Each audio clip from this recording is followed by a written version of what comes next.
मम्मा मैं आपके पूंछ पे खेलूंगा। बेटा इसमें पूछने की क्या बात है, तुम्हें जहाँ मन करे वहाँ पर खेलो। वाह मम्मा।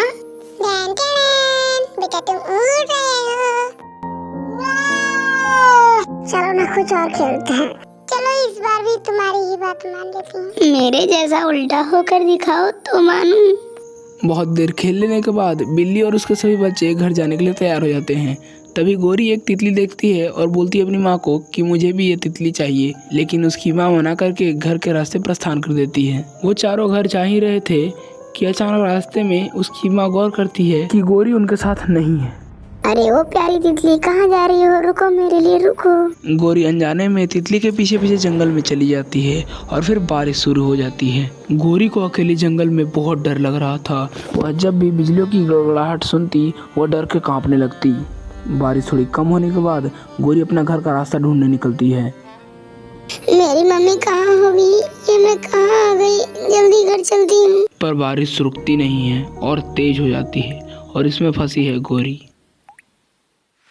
अरे वो सब तो ठीक है, लेकिन गोरी कहाँ है, किसी को पता है? लगता है गोरी कहीं रास्ते में खो गई है। चलो ना गोरी को ढूंढने चलते हैं।